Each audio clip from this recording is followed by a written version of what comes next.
ये इतने 2 महीने से जो रोमन रेंस नहीं आ रहे थे, आज एक ही शो में आके रोमन रेंस ने पूरी कसर उतार दी है। डब्ल्यूडब्ल्यू ने उतरवाती कि भाई छुट्टी पे गया, एक शो पे आके इतना काम करवाएंगे जितना लोग 2 महीने में करके जाते हैं। इतने सारे सेगमेंट्स, इतने सारे मूवमेंट्स स्मैकडाउन से। Okay, hello chatters, my name is Rohit and you are watching Wrestle chatter.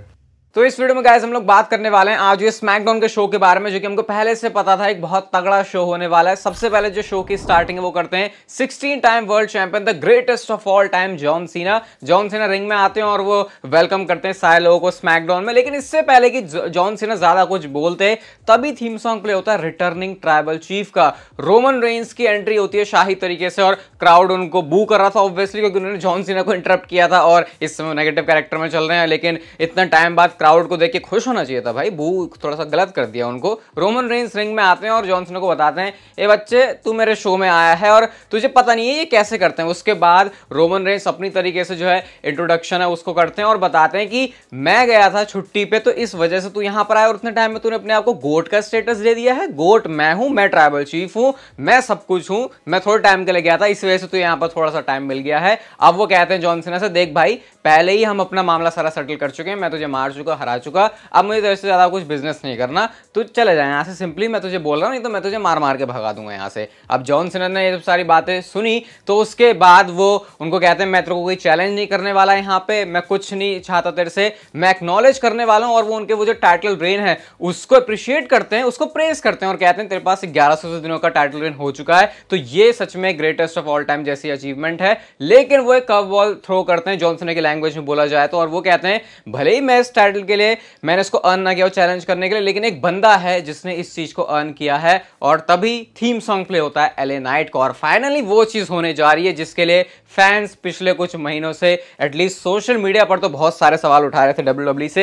LA night का थीम सॉन्ग प्ले होता है, वो रिंग में आते हैं और एलए नाइट को देख के रोमन रेंस ऐसे बिहेव करते हैं, ये कौन बंदा है। और थोड़ा सा परेशान होने वाले रोमन रेंस के रिएक्शन थे कि जैसे कि एक नया कोई चैलेंजर उनके सामने आ गया है। एलए नाइट यहां पर आकर बताते हैं कि भैया क्या हुआ, गीली पीली हो गई मुझे देख के, और वो बताते हैं भाई तू भले ही ट्राइबल चीफ है लेकिन तू डिफेंडिंग चैंपियन नहीं है, तू घर पर था तो देख उतने टाइम में मैंने क्या कर लिया है। अब रोमन रेंस पूछते हैं भाई तू समझ क्या रहा है अपने आप को, तूने कर क्या लिया है, मुझे जरा बता तो सही। वो कहते हैं मैं फास्टेस्ट राइजिंग सुपरस्टार हूं इस बिजनेस का। और ऐसा कहने के बाद जिमी ऊसो ने आके पीछे से एलए नाइट के ऊपर अटैक कर दिया। उस समय जॉन सीना को देखना चाह रहा, उनका रिएक्शन वो बिल्कुल पीछे हट गया कि नहीं मैं इसमें कुछ इन्वॉल्व नहीं हो रहा। अब एलए नाइट ने उल्टा जिमी ऊसो को ही बजा के बाहर फेंक दिया और उसके बाद वो रोमन रेंस के बिल्कुल सामने आ जाते हैं। रोमन रेंस वहां से कल्टी काट लिया यार, और उसके बाद सोलो सिकोवा भी वहां से चले जाते हैं, पॉल हेमन वहां से चले गए और जिमी ऊसो तो मरे पड़े थे साइड में। और सोलो सिकोवा कहते हैं वो ऊपर चढ़ के कि भाई आज मैं तेरे साथ मैच करना चाहता हूं, मैच होगा हमारा। एलए नाइट इसी बात को माइक पे आके कंफर्म करते हैं और आज शो के लिए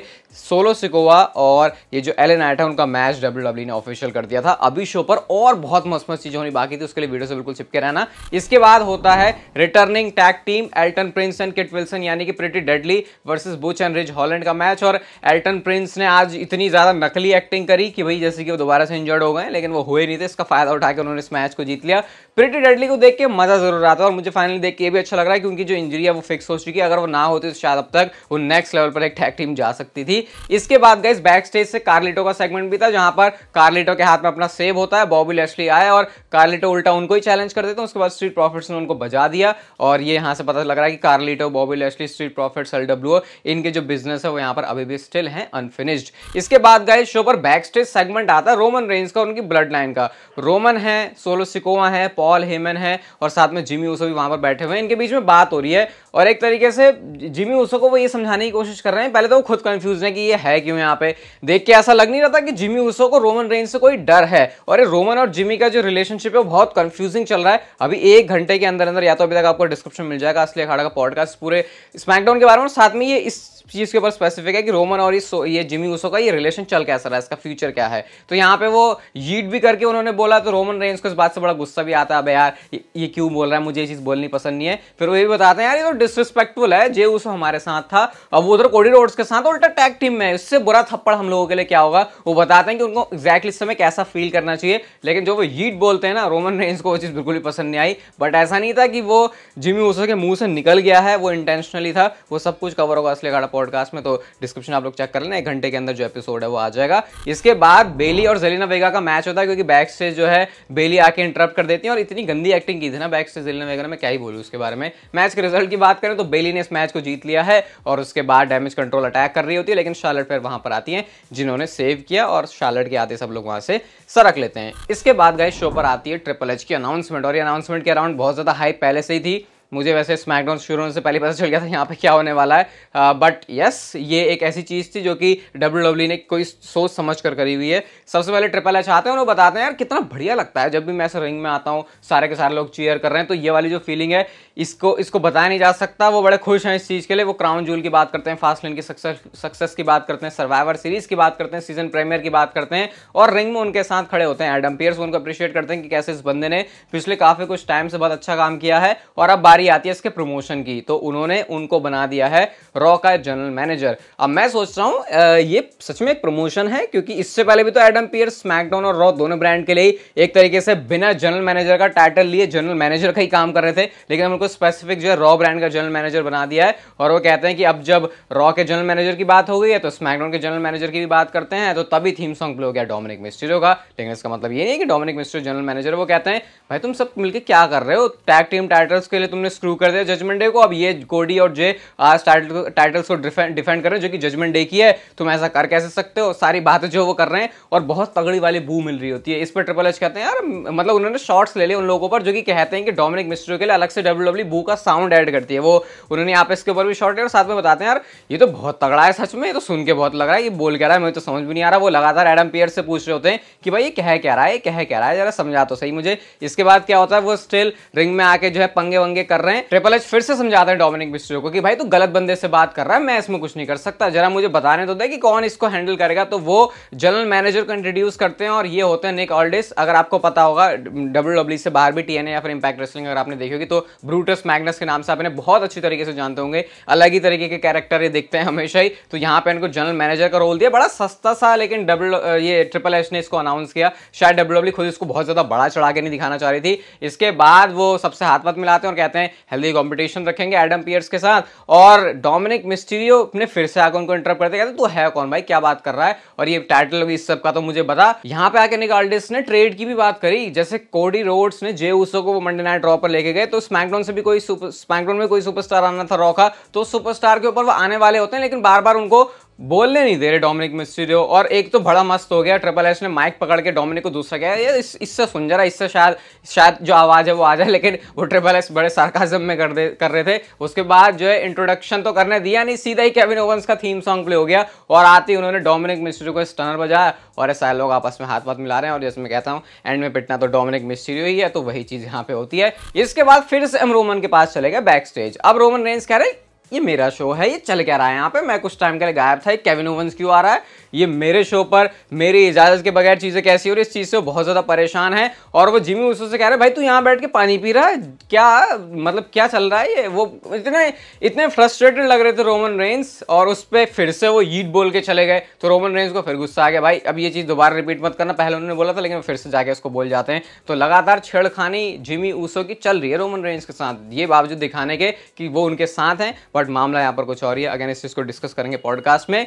बैक स्टेज से जेड कारगिल और शार्लेट फेयर का एक फेस टू फेस सेगमेंट भी होगा, जहां पर ट्रिपल एच ने बस किसी तरीके से अपने आपको फ्रेम में लाने की कोशिश करी कि यार दो बंदे मिल रहे, मैं भी आके कहीं खड़ा हो जाता हूं यहाँ पे। बट मुझे लगता है ट्रिपल एच को ऐसी स्पॉटलाइट की जरूरत है। थोड़ी बात उन्होंने वर्ड्स एक्सचेंज किए कि ठीक है तुमसे मिलकर अच्छा लगा, तुमसे मिलकर अच्छा लगा, अब ये फ्यूचर के लिए एक बहुत बड़े मैच के लिए अभी से इसको सेटअप किया है। इसके बाद गए शो पर Cody Rhodes and Jey Uso versus Grayson Waller and Austin Theory का match undisputed tag team championship के लिए। मैंने आपको बताया था ये ओपन चैलेंज करेंगे, ओपन चैलेंज तो नहीं था, लेकिन यस इस मैच को WWE ने ऑफिशियल कर दिया। अच्छा मैच सही है, लेकिन ये कोडी और जे ऊसो को जो फिनिशर है ना, पहली बार तो सही लगा फास्ट लेन में, उसके बाद जब इन्होंने इसको रॉ पर परफॉर्म किया और स्मैकडाउन परफॉर्म किया, तो यार कोडी मुझे रिस्क में लग रहे हैं, उनकी नेक में ऐसा लगता है कि शायद कुछ प्रॉब्लम हो सकती है। बाकी एंड में जो है क्रॉस रोड्स फिनिशर के साथ ऑस्टिन थ्योरी पिन हुए, इस मैच में ग्रेसन वॉलर नहीं हुए, तो ये भी नोट करने वाली बात है थोड़ी सी कि ऑस्टिन थ्योरी को पिन किया गया, जबकि ग्रेसन वॉलर भी हो सकते थे। और बाकी अपनी चैंपियनशिप को सक्सेसफुली इस मैच में उन्होंने रिटेन कर लिया। अब जब कोडी रोड्स एंड जे ऊसो अपनी चैंपियनशिप को रिटेन करके वहां से जा रहे होते हैं, तभी रोमन रेंस का थीम सॉन्ग प्ले हुआ। जे ऊसो के सामने जिमी ऊसो खड़े हो जाते हैं, सोलो सिकोवा और कोडी रोड्स सामने सामने खड़े हो जाते हैं, और उसके बाद आते हैं रोमन रेंस निकल के। और एक मूवमेंट आया स्मैकडाउन से, जब रोमन रेंस यहाँ खड़े हैं और साथ में खड़े हैं कोडी रोड्स और बिल्कुल आमने सामने एक दूसरे को वो देख रहे हैं, वो बड़ा ही मतलब ऐसा मूवमेंट था वो कि उसमें किसी को कुछ बोलने की जरूरत नहीं, सिर्फ सुन के फीलिंग्स को समझ के उनके चेहरा ही जो इतना साफ बयां कर रहा था, लेकिन कुछ किया नहीं उन्होंने, लड़ाई मार धाड़ ऐसा कुछ नहीं किया। और यहाँ पे जो ऑफिशियल्स आते हैं, निक ऑल्डिस भी आते हैं बीच में, और उन्होंने आके जो सेपरेट किया, कहते हैं नहीं नहीं भाई चलो चलो साइड हट जाओ। उसके बाद कमर्शियल पे चले जाते हैं। कमर्शियल से जब वापस आते हैं तो क्योंकि शो पर सोलो सिकोवा और एले नाइट का मैच ऑफिशियल था, तो ये मैच हो रहा होता है। स्लो मैच स्टार्ट हुआ है, लेकिन बाद में इसने एंडिंग में जो काफी अच्छी पेस पकड़ी, वो वाला बड़ा मस्त लगा जब पंचेस एक सोलो सिकोवा मार रहे हैं, एक एले नाइट मार रहे हैं, तो वो ये साउंड हो रहा है जब एले नाइट बजा रहे हैं और सोलो सिकोवा के मारने पर बू हो रही है। इसके बाद उन्होंने एल्बो ड्रॉप लगाया, बीएफटी के लिए वो जा रहा होता, लेकिन दोनों ने क्लोज लाइन मार के एक दूसरे को गिरा दिया।